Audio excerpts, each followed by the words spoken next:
Hello, my name is Emma, and in today's lesson, I am going to teach you my top tips for the IELTS listening module.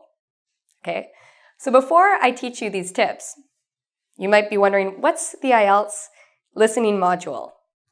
Well, the IELTS is a test, and one part of the test is listening. So in the listening section, you're going to have 40 questions where you're going to listen to some conversations for about 30 minutes, and then you'll have 10 minutes to transfer your answers over to another sheet. So in total, it's 40 minutes, 30 minutes for listening, 10 minutes for writing down your answers. Okay, now this part of the IELTS is very possible to get a high mark, especially if you follow my tips, all right? Now before we get started, I just want to let you know, I know you can do the IELTS. I know you can pass. I know you can get a great mark, a great bandwidth. You just have to have confidence in yourself, and you have to practice. Practice, practice, practice. It really pays off. So let's get started. So my first tip, write no more than 3 words. What do I mean by this? I don't mean for the whole thing, write no more than 3 words. On the IELTS, you will have to read the instruction of what to do. Oftentimes, the instruction, before you listen, you're going to see write no more than 3 words. This is an example of an instruction you must follow. One mistake a lot of students make during the IELTS is they don't read instructions properly. They're nervous, they're stressed out, they write whatever, they don't follow the instructions. If you see something like, write no more than 3 words, do that. You can't write 4, don't write 5, write 3 or less, okay? So my main point here, follow the instructions carefully. Point number 2, get used to British English. A large part of the IELTS, you will be listening, for the listening, you will be listening to British accents. Sometimes you might hear Australian accents or Canadian. You might hear a range, but a lot of the accents will be British. So it's very important to get used to listening to British accents. And also listen to other accents like Canadian, Australian. That's a good idea too. Where can you find British accents to listen to? I recommend the BBC. They have a lot of great videos there, and most of it's with British accents, so it's a very good idea. So you can practice listening. The more you practice listening with British accents, the easier it will be to understand British speakers. Especially if you're used to American English, this is a very good thing to do. Related to this point, British vocab. You should learn British vocabulary. For example, in American English and Canadian English, we say truck. In British English, we say lorry. So it's good to know some of these British expressions, some British words. One idea where you can practice these is if you check out our website, www.ingvid.com. We have a new teacher who is British and who will be talking about British English. So check out her videos. It will also be good to help you with practicing listening to British accents. Number 4, spelling counts. Okay, very important. The listening part of the IELTS is not just listening. You're actually using other skills like writing and reading.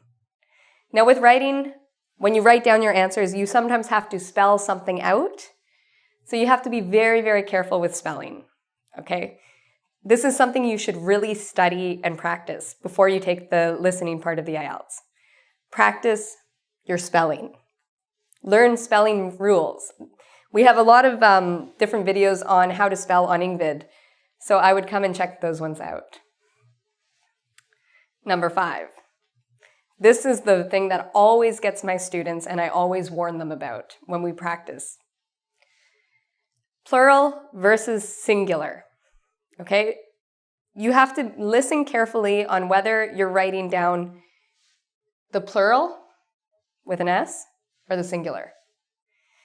If the question wants me to write down cat, someone's talking about their cat, and I write down cats, it's incorrect. I would get an X. Okay, so it's important to be careful, to really listen. Is it a singular thing? Is it a plural thing? Are they saying store or stores? Okay. Number 6. This is probably the most obvious tip, but very important to do practice tests. There are many, many books out there on the IELTS that have practice tests with a CD. You can listen and you can practice. The more you do, the better, and the better your mark probably will be. Okay, so do as many practice tests as you can for the listening.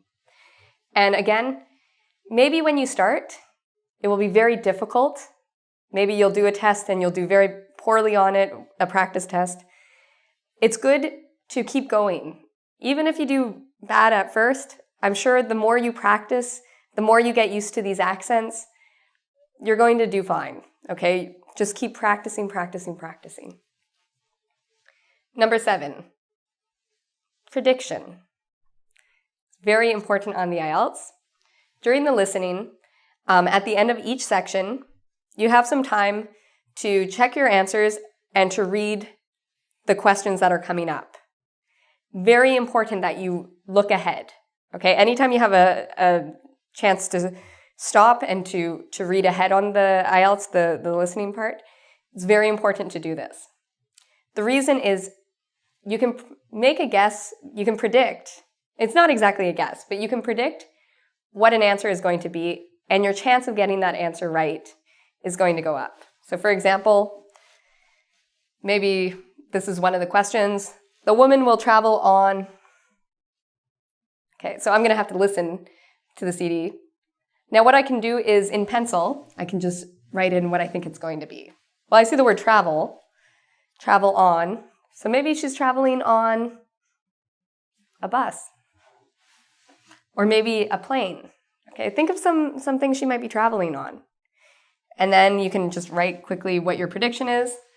And then when they actually play the tape, listen, see if your prediction was correct. If it's not, you can just write in the correct answer. But you'll have a good chance of getting the answer right. The listening goes very quickly, so it's very good to do this prediction so you can prepare yourself. Know what they're looking for. Okay, prediction, very important. Now let's learn some other tips to succeed on this part of the test. Okay, my next tip is about predicting again. But if you can't predict the word, maybe there's not enough information, at least you can predict if they're looking for a noun, adjective, adverb, or verb. Okay, so what's an example of this? I come over here. For the fill-in-the-blank questions, maybe it will say something like, she has 3 blank. She has 3 what? I have no idea. She could have 3 of anything. But what I do know is this is going to be, what is it going to be? Is it going to be a verb? No. Adjective? No. It's going to be a noun. Keyword, she has. There's already a verb here. I know it's going to be a noun. So that can help. Next tip. This is one of the challenging things about the IELTS. You're listening and writing at the same time, okay? So again, the listening is not only a listening. It's also listening, writing, reading, not speaking. So it's important that you practice these skills together. What you can do is you can maybe go on the BBC, listen to what they're saying, take notes. Get used to writing quickly while you're listening. I think this is one of the most important skills you can learn. Number 10. This is the trick on the IELTS. Be aware of changes. Oftentimes they have a phone conversation in the listening and somebody says something like, oh, the number, it's 2078. And so you write 2078. But then they say, oh no, wait, I'm sorry. It's actually 4078. So you have to be very careful because oftentimes they will give information and then they will change it. They will say, oh, I'm sorry, that's the wrong information. It's actually this number instead. Okay, so be aware of that. The first time you write something down, they might change it. So keep your ear out for that. Listen for that. Number 11. One thing to practice is listening to groups of numbers. Maybe you're good at listening to the number 1. If I say 5, 7, you understand that.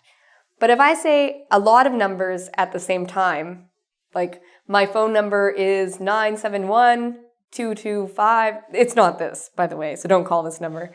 1-877-43298.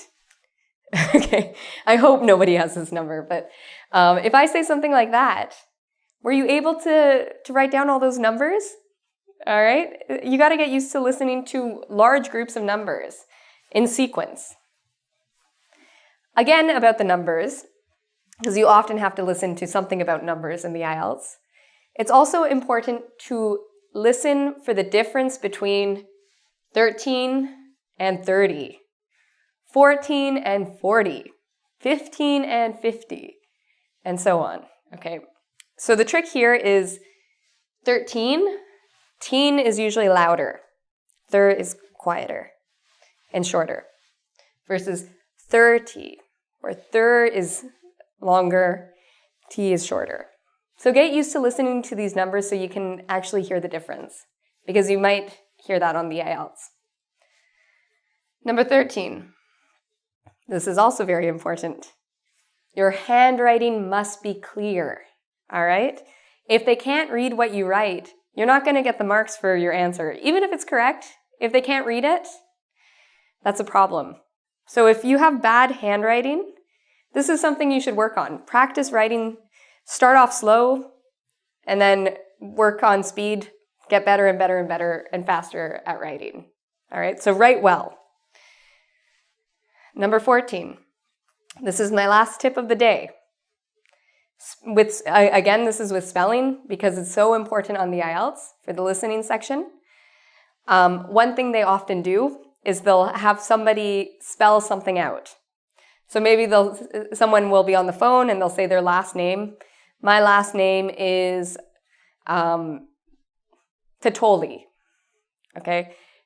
And then they'll spell it. That's T-A-T-T-O-L-I. Now, one thing to be careful of is oftentimes they do this double lettering thing, where when they're on the phone, they'll say, it's T-A-T-T-O-L-I. This means there are two T's. So if you hear the word double, double T, double M, double N, my name has a double M. Be aware of that. It means you have to write down two of those. All right? So I know you are going to do well on this test. You can do it. It's all a matter of practice, practice, practice. All right? And just constantly practicing to improve. So you can do it. I know you can. And you need to know you can do it. It's very important to be confident yourself. So for a lot of extra language learning material, you can come visit our website at www.ingvid.com. Also, there's another great website, www.goodluckielts.com. On our website, I will have a quiz to test you on some of these tips to see if you remember them. So until next time, take care.